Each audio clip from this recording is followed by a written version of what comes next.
Overnight line movers, SBRodds.com, the best single place on the internet to check when those lines are moving. 365, 24/7. And look at this, Teddy. The Raptors open off short, minus 10.5, sink to 8.5, rebound back to 9. Cavaliers getting a little bit of early love here on the home court, but it looks like some of that activation now of Kawhi Leonard playing in this game, you might see a little bit of a bite back there. But Raptors on the road should win this game. But again, we'll see if they can cover that line. Yeah. Kawhi sat yesterday in Miami. Didn't make a difference. The Raptors had no problem. They ran over the Heat literally from the opening tip, won that game by 21. Nick Nurse seems a little bit concerned about some uneven play. He's not happy with, Fred VanVleet is still out. He's not back for another 10 days. Quote, I can really see big leaps forward, then a step back. We've got to get to that point where it's just steady steps going forward and not that step back. They took a step forward, obviously, yesterday, but they had lost 3 out of 5 before knocking off New Orleans and Miami to open up this road trip.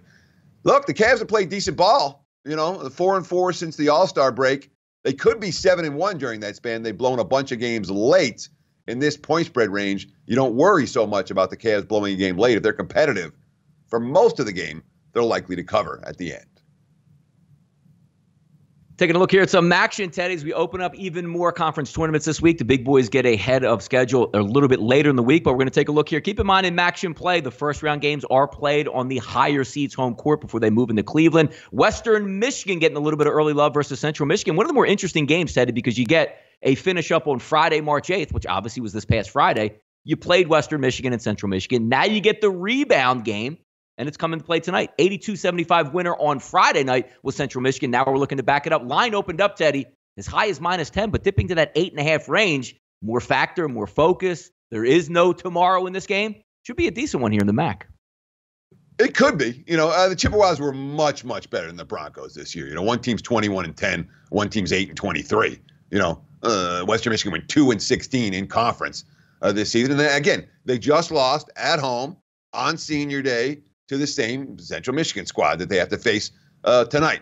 And again, it was only a 7-point win. And if they lose by 7 tonight, they'll get the money. There was one factor in that game that I think, the money coming in on the dog here probably has to do with just a short turnaround revenge. But there's one factor that you may want to know before you bet this one. In that game over the weekend, when the Chippewas won by 7, it was a tight game. And then there was 8 minutes left in the first half. One of the officials collapsed on the floor. He had like a heart attack. And the game was paused for a full hour.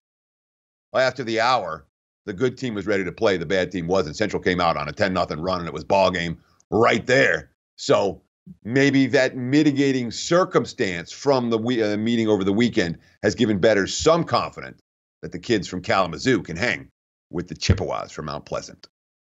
Yeah, last 6 games, 5 out of 6 games, they've been pretty competitive, Teddy. Take a look at Miami of Ohio beating them in overtime, losing to Eastern Michigan by 1 in overtime. NIU game, 5-point game. Ball State, 2-point game. Toledo waxed them by 19, but then Central Michigan at 7. And again, you're in tournament play, so you never know how some of these kids are going to react, get a little bit more nervous. Maybe the 3 balls don't go down, but we're looking from a matchup perspective. CMU can shoot the 3. Western Michigan struggles with that.